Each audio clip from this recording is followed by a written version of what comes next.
दो बेटियों का एक ससुराल। हर माँ बाप की तरह रिया और विनीता के माता पिता को भी उनकी शादी की चिंता सताई जा रही थी। वैसे तो उनके माता पिता ने कभी बेटा बेटी में फ़र्क नहीं किया था, पर अब दो दो बेटियों की शादी के लिए अच्छे घर ढूंढना भी आज के ज़माने में काफ़ी मुश्किल काम था। इसलिए वो दिन रात इसी कोशिश में थे कि उनकी दोनों बेटियों के लिए अच्छे रिश्ते मिल जाए। और नसीब की बात ये हुई कि उनकी दोनों बेटियों के लिए एक ही घर के दो लड़कों के रिश्ते आ गए। बस अब घर में उसी को लेकर बातें चल रही थी। एक बहुत अच्छा रिश्ता आया है तुम दोनों के लिए। मुझे लगता है हमें इस रिश्ते को हाथ से गंवाना नहीं चाहिए। हाँ, दोनों बेटियां एक ही घर में होंगी तो दोनों को एक दूसरे का साथ भी तो मिलेगा। सही कहा तुमने। इन दोनों बहनों की तरह वो दोनों भी भाई हैं। बड़े बेटे कुणाल का रिश्ता रिया के लिए और छोटे बेटे दीपक का रिश्ता विनीता के लिए भेजा है उन्होंने। तुम दोनों का क्या कहना है इस बारे में? अगर आपको लगता है कि ये रिश्ता हम दोनों के लिए अच्छा है तो आपको जैसे ठीक लगे वैसे ही कीजिए पिताजी। हाँ, और वैसे भी वो दोनों भी भाई हैं जैसे हम दोनों बहनें हैं, तो मुझे नहीं लगता कि हमें कोई दिक्कत होगी उनसे शादी करने में। ठीक है, तो हम कल ही तुम दोनों के रिश्ते की बात पक्की कर देते हैं। रिया और विनीता के माता पिता ने उनका रिश्ता कुणाल और दीपक के साथ तय कर दिया और जल्दी ही उनकी शादी भी हो गई। पर शादी के बाद विनीता को पता चला कि दोनों भाई अलग अलग काम करते हैं। क्या आप एक कंपनी में जॉब करते हैं और भैया का खुद का बिजनेस है? आप दोनों अलग अलग काम करते हैं? हाँ, मैं अपने दम पर आगे बढ़ना चाहता हूँ, इसलिए मैंने भैया का बिजनेस ज्वाइन नहीं किया।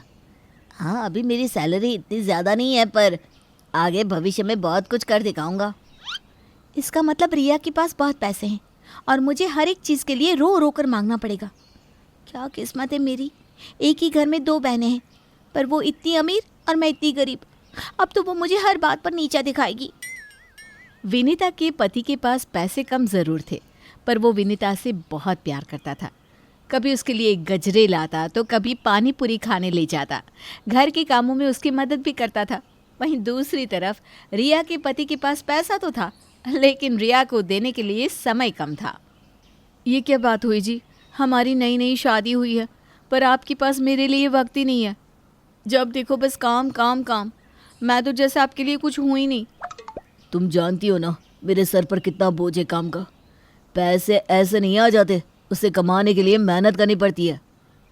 अरे पैसा थोड़ा कम भी होगा तो चलेगा, पर हमारे रिश्ते को समय ना देना ये भी तो गलत है। मैं जा रहा हूँ ऑफिस, मुझे लेट हो रहा है। तुम करती रहो शिकायत। क्या किस्मत है मेरी, मेरे पति के पास तो मेरे लिए समय ही नहीं है। और एक वो विनीता है, जब देखो दीपक उसके आगे पीछे घूमता रहता है। रिया के पास पैसा तो था, लेकिन पति का वक्त और प्यार उसे नहीं मिल पा रहा था। पर इन बातों का असर अब दोनों बहनों पर साफ दिख रहा था। अरे विनीता बहू, ये सूट तो बहुत प्यारा है तुम्हारा। हाँ माँ जी, ये दीपक लाए थे मेरे लिए। सस्ता है पर सुंदर है। हाँ, बहुत प्यारा लग रहा है तुम पर। दीपक बहुत ढूंढ ढूंढ कर लाया है लगता है। और रिया, लगता है ये महंगा वाला सूट कुणाल लाया है तुम्हारे लिए, है ना? नहीं माँ जी, उन्हें ऑफिस से समय मिले तब ना कुछ करे मेरे लिए। ये तो मैंने खुद खरीदा है, मुझे बहुत पसंद आया था तो मैंने ले लिया। ये तो बहुत महंगा लगता है। हाँ, पर इन्हें क्या पड़ी है माँ जी, इन्हें तो बस पैसे उड़ाने हैं। इनके पति इतना कमाते जो हैं, इन्हें किस बात की टेंशन। तुम तो ऐसे कह रही हो जैसे तुम खुद अपने लिए चीज़ें लाती हो। सब कुछ तुम्हारे पतिदेव ही हाथ में लाकर देते हैं, वो भी खुद चुनकर। खुद तो बस महारानी की तरह घर पर बैठी रहती हो। अरे बस बस, ये क्या एक दूसरे पर इल्ज़ाम लगाए जा रही हो? बस करो, दोनों के सूट अच्छे हैं। मेरी किस्मत ही खराब है। इसे देखो, दीपक चुन चुन कर सूट लाता है इसके लिए, साथ में गजरे भी लाता है। एक मेरे पति हैं जो ठीक से मुझे देखते तक नहीं। मेरी तो किस्मत ही खराब है। इन्हें देखो ज़रा, कितना महंगा सूट पहना है। जितने पैसे बोलो दे देते हैं इसके पति, और एक मेरा सूट इतना सस्ता सा। रिया और विनीता को अब एक दूसरे से जलन होने लगी थी। दोनों को ये लग रहा था कि उनके पास जो है काफ़ी नहीं, इसलिए अब उनका गुस्सा और चिढ़ साफ साफ दिखने लगे थे। ना सिर्फ ससुराल में, पर अब उनके मायके में भी उनकी लड़ाइयाँ शुरू हो गई थी। माँ ये लो काजू की बर्फ़ी, ये मैंने खास आपके और पापा के लिए मंगवाई है, बाजार के सबसे महंगे हलवाई से। हाँ हाँ, यहाँ भी शो ऑफ कर लो अपने पति के पैसों का। हर जगह तुम यही तो करती हो वैसे भी। अरे तो तुम कौन सा कम हो? हाँ, दीपक ने खुद अपने हाथों से कचौरियाँ बनाकर माँ पिताजी के लिए भेजी है। तुम भी यही जता रही हो कि मेरे पति मेरे लिए कितना सब करते हैं, है ना? ये भी तो शो ऑफ ही हुआ ना। पैसा आने के बाद तुम 7वें आसमान पर चली गई हो। अब तुम्हें बस महंगी चीज़ें, महंगे गहने और कपड़ों के अलावा और कुछ दिखता ही नहीं। जब देखो मुझे नीचा दिखाती रहती हो। हाँ, जैसे तुम तो बड़ी दूध की धुली हो। जब देखो दीपक ने ये किया, आज हम यहाँ गए, हमने आज साथ खाना बनाया। ये सब तुम मुझे नीचा दिखाने के लिए ही करती हो ना, जबकि तुम्हें पता है कि कुणाल के पास मेरे लिए वक्त नहीं होता। अरे अरे, ये क्या कर रही हो तुम दोनों? तुम दोनों बहनें हो, कोई अपनी बहन के साथ ऐसे लड़ता है? हमने तुम दोनों की शादी एक घर में करवाई जिससे तुम दोनों एक साथ रहकर सुख दुख बांट सको, और तुम दोनों हो कि इस तरह लड़ रही हो। हम एक घर में ज़रूर है माँ, पर हमारे पति एक जैसे नहीं। रिया के पास ज़्यादा पैसा है, इसलिए ये हमेशा मुझे नीचा दिखाती रहती है। नहीं नहीं, ऐसा बिल्कुल नहीं है। उल्टा ये मुझे हमेशा अपने पति के साथ रहकर नीचा दिखाती है। बस करो तुम दोनों यहाँ मायके आकर ऐसे कर रही हो, तो अपने ससुराल में तो कैसे बर्ताव करती होगी? मुझे तुम दोनों से ये उम्मीद नहीं थी, बिल्कुल भी नहीं। रिया और विनीता के झगड़े अब दिन प्रतिदिन बढ़ते ही जा रहे थे। अब वो ना सिर्फ ससुराल में पर मायके में भी दोनों एक दूसरे को ताने मारने से नहीं बच रही थी। बहुत गर्मी लग रही है माँ। हाँ माँ, इन मैडम को तो गर्मी लगेगी ही। इन्हें तो पूरा दिन एसी में रहने की आदत जो है। और तुम्हें, तुम्हारे पति ने तुम्हें बहुत सर पर चढ़ा रखा है, इसीलिए किसी को कहने से पहले सोचती भी नहीं। अरे मैं तो भूल ही गई थी कि तुम्हें तो कुछ बोल भी नहीं सकते। हाँ, तुम्हारे पास इतना पैसा जो है। अरे रे, चुप करो दोनों। जब से यहाँ आई हो तब से देख रही हूँ, बस एक दूसरे से लड़ रही हो और ताने मार रही हो। ये सब ये कर रही है माँ, यही हमेशा शुरुआत करती है। मैं कुछ नहीं करती माँ, यही सबसे पहले शो ऑफ करती है। अरे बस करो अब दोनों, और चुपचाप अपने ससुराल चली जाओ, समझी? और वहाँ जाकर ये सब करने मत लग जाना। अब तुम्हारे पति और सास ही तुम दोनों को संभाल सकते हैं।